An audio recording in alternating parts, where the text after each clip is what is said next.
Assalamualaikum warahmatullahi wabarakatuh. Alhamdulillahi rabbil alamin.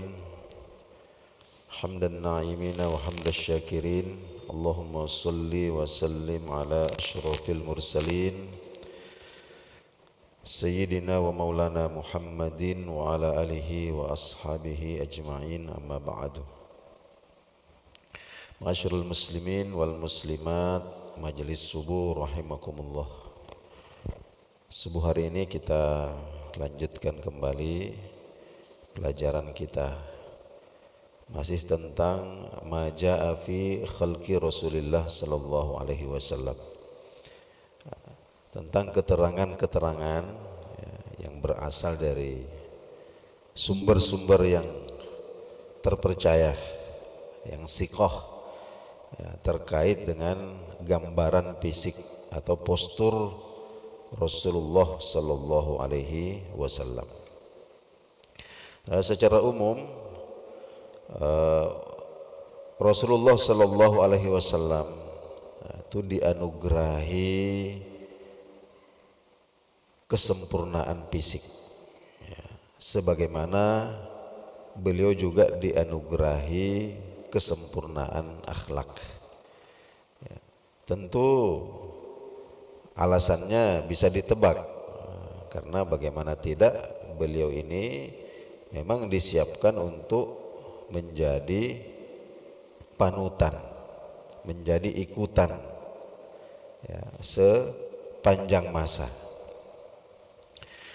Kita sudah bacakan hadis yang pertama yang bersumber dari seorang sahabat, yaitu Anas bin Malik radhiyallahu anhu.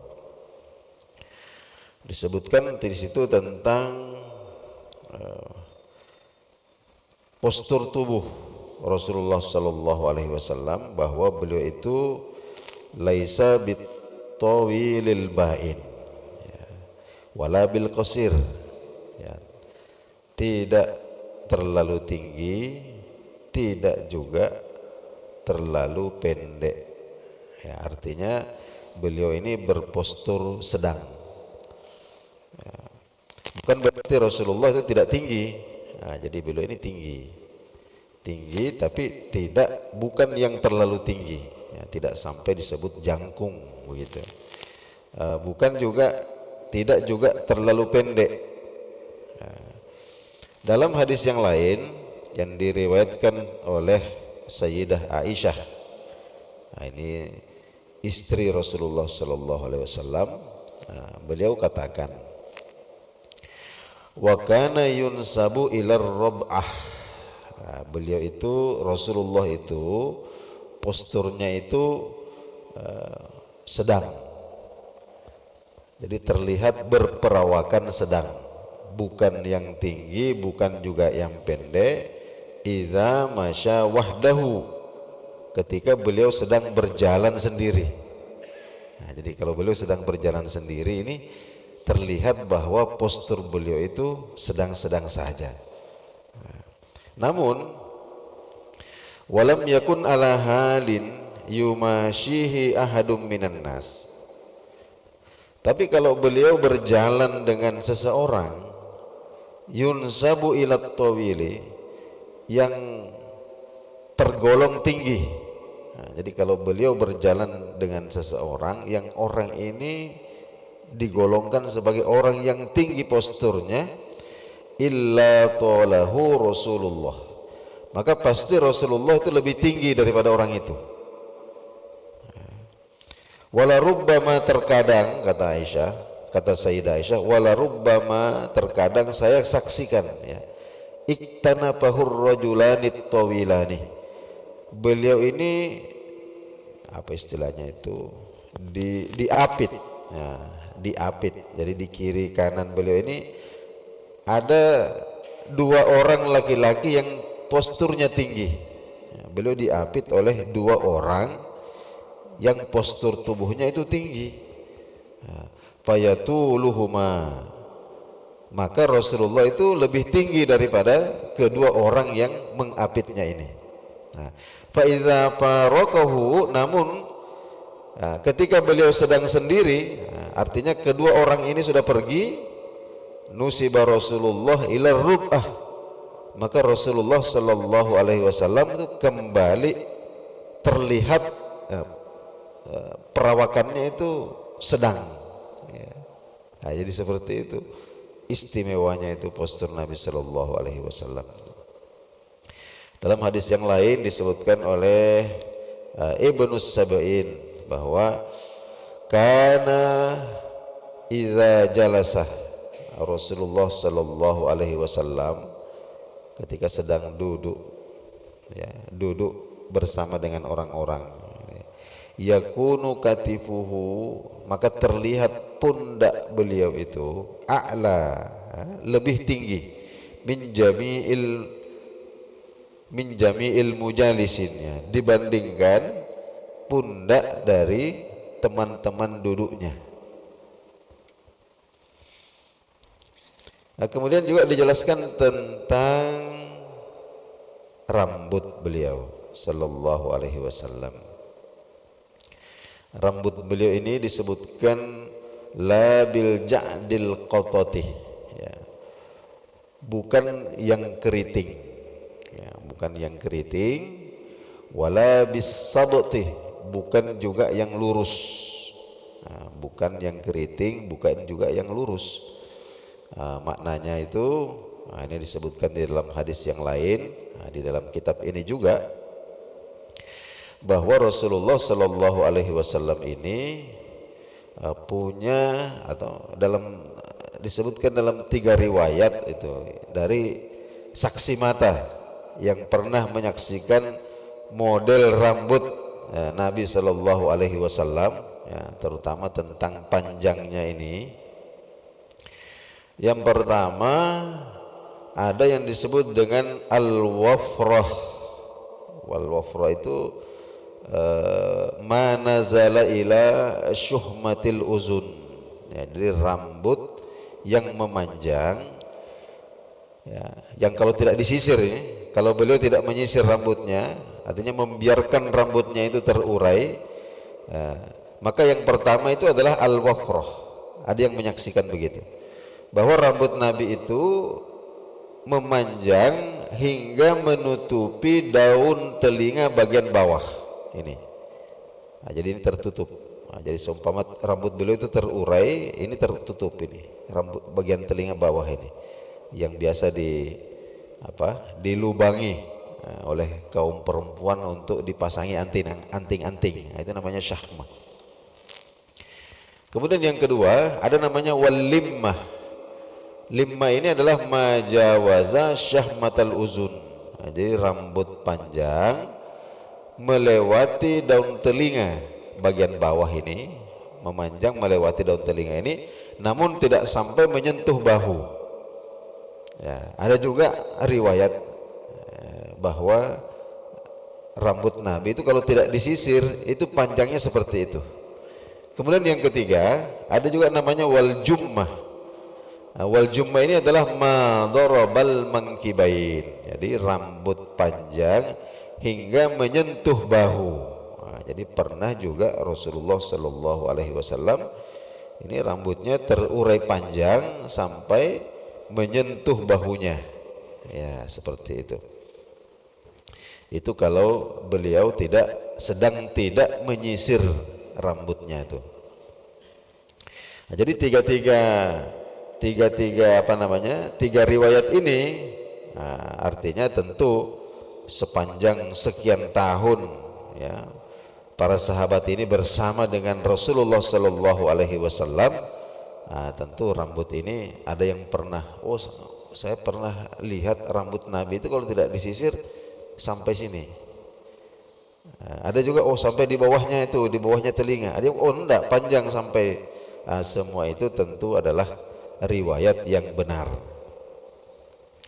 Kemudian disinggung juga dalam hadis yang pertama ini tentang warna kulit. Warna kulit Rasulullah sallallahu alaihi wasallam itu la bil abyadil amhaqi wala bil adami. uh, warna kulit beliau itu bukan yang putih pucat, putih pucat. Wala bil adami, bukan juga yang coklat sawo matang itu kalau biasa kita sebut. Jadi tidak putih kok terlalu putih, tidak juga sampai coklat sawo matang. Dalam riwayat yang disebutkan nanti itu disebut azhar laun, ya, maksudnya adalah fakana bayadun. Jadi beliau itu berkulit putih, musyraban bi syai'im minal khumrah, bersemu kemerah-merahan, ya. Kemudian hadirin rahimakumullah, disebutkan juga di sini dalam hadis yang pertama itu, supaya kalau kita nanti dengarkan ini hadis ini, disebutkan fa aqama bi Makkah asyara sinin, bahwa beliau menetap berdakwah di Mekah selama 10 tahun. Namun ada juga riwayat yang menyebutkan, dan ini juga sahih juga, bahwa wa qad jaa fi ba'dir riwayati thalathat asyarata sanah. Sebahagian riwayat menyebutkan bahwa menetapnya Nabi di Mekah itu adalah selama 13 tahun. Jadi setelah dilantik menjadi Nabi Rasul, maka beliau berdakwah di Mekah itu selama 13 tahun. Jadi diangkat pada usia 40 tahun, kemudian berdakwah di Mekah selama 13 tahun. Lalu bagaimana dengan riwayat dari Anas bin Malik ini, bahwa beliau menetap di Mekah selama 10 tahun? Maka wayuhmalu qawlu man qala asyara sinin. Itu juga benar, dalam pengertian ala muddati izharid da'wah, jika dihitung dari aktivitas dakwah beliau. Kenapa? Fa innahu lamma bu'itha istaghfa thalasa sinin, karena setelah beliau diutus, maka bentuk dakwah beliau selama 3 tahun itu adalah dengan sembunyi-sembunyi. Jadi itu maknanya. Jadi Sayyidina Anas ini meriwayatkan itu, mengatakan 10 tahun itu adalah periode dakwah yang dilakukan Nabi secara terang-terangan di Makkah. Tapi kalau dihitung dengan yang sembunyi-sembunyi, itu totalnya adalah 13 tahun. Jadi kesimpulannya seperti itu. Baginda Nabi itu berdakwah di Makkah selama 13 tahun. 3 tahun itu secara sembunyi-sembunyi, kemudian 10 tahun itu dengan terang-terangan. Setelah itu kemudian beliau berhijrah ke Madinah. Wabil Madinati asyara sinin. Di Madinah beliau bermukim atau bertempat di sana selama 10 tahun, ya. Wa tawaffahu Allah taala ala ra'si sittina sanah, ya. Maka kemudian Rasulullah sallallahu alaihi wasallam, dalam riwayat Anas bin Malik ini wafat pada usia 60 tahun. Dalam riwayat Anas bin Malik ini, kenapa? Karena tidak memperhitungkan dakwah yang dilakukan secara sembunyi-sembunyi selama 3 tahun. Sehingga kalau kita komparasikan dengan riwayat yang lain, maka as-sabitu, namun riwayat yang paling kuat itu annallaha ta'ala, sesungguhnya Allah subhanahu wa ta'ala itu tawaffahu, ya, mewafatkan beliau ala ra'si thalathin wa sittina sanah, pada usia 63 tahun. Kemudian disinggung juga bahwa ketika beliau wafat, karena Sayyidina Anas bin Malik ini termasuk salah seorang sahabat yang mendapatkan kemuliaan merawat jenazah Rasulullah sallallahu alaihi wasallam, maka beliau sebutkan walaisa fi ra'sihi wa lihiyatihi 20 sya'ratan bayda, Jadi ketika Rasulullah SAW wafat, uban beliau atau rambut putih beliau, kalau di total yang ada di kepala dengan yang ada di jenggot beliau itu tidaklah sampai 20 helai. Kemudian kita bacakan lagi satu hadis, kita akan jelaskan pada pertemuan berikutnya ini. Ini haddatsana Muhammad ibnu Bashar. Jadi ini yang menyampaikan kepada Imam At-Tirmizi itu adalah Muhammad bin Bashar. Muhammad bin Bashar ini meriwayatkan dari Muhammad bin Ja'far, dari Syu'bah, dari Abi Ishaq. Abu Ishaq ini adalah seorang tabi'in. Beliau mendengarkan seorang sahabat, sami'tu, namanya Al-Barra bin Azib radhiyallahu anhu. Barra bin Azib ini seorang sahabat Nabi sallallahu alaihi wasallam. Yaqulu, beliau berkata, kana Rasulullah sallallahu alaihi wasallam, Rasulullah sallallahu alaihi wasallam itu rajulan, adalah seorang lelaki marbu'an. Marbu ini maknanya berpostur sedang, jadi proporsional, ideal. Ba'idama bainal mankibaini. Ini ada keterangan tambahan, ya. Ada keterangan tambahan. Ba'idama bainal mankibaini. Maknanya itu pundak kanan dan kiri ini berjauhan. Maknanya itu bidang. Jadi beliau punya bahu ini bidang, ya. Azimal jammah ila syahmati uzunaihi. Ini yang kita sebutkan tadi, azimal jammah, rambut beliau itu lebat. Rambut beliau itu lebat ila syahmati uzunaihi, sampai menutupi daun telinga bahagian bawah. Ini yang disaksikan oleh Barra bin Azib. Kemudian alaihi hullatun hamra, ya. Beliau ini punya baju yang berwarna merah. Hulla ini sebenarnya pakaian yang warna dasarnya itu merah, namun ada garis-garisnya. Nah, itu namanya hullah. Hullah hamra itu pakaian merah yang bergaris-garis. Nah, beliau itu punya pakaian itu. Menurut kesaksian beliau ini, Barra bin Azib, jika Rasulullah Shallallahu Alaihi Wasallam mengenakan pakaiannya itu, apa beliau katakan? Ma ra'aitu syai'an qattu ahsana minhu. Saya tidak pernah menyaksikan sesuatu, ya. Sesuatu itu bukan hanya terbatas kepada manusia atau pokoknya segala sesuatu. Beliau mengatakan, saya tidak pernah menyaksikan sesuatu apapun yang lebih indah daripada itu. Nah, baik, Bapak Ibu jamaah subuh sekalian rahimakumullah. Inilah dahulu kajian kita. Insyaallah hadis ini akan kita komentari pada pertemuan kita subuh yang akan datang. Mudah-mudahan kajian kita ini bermanfaat. Waktu saya mempelajari kitab ini dulu di Jawa, karena itu waktu guru saya itu membaca, menjelaskan pakai bahasa Jawa. Jadi waktu itu saya belum terlalu paham bahasa Jawa.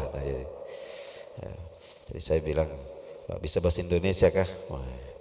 Bahwa guru saya itu mengatakan begini, ya, ini katanya teman-temanmu ini kebanyakan orang Jawa. Kalau kamu tidak paham, ya sudah dengarkan saja.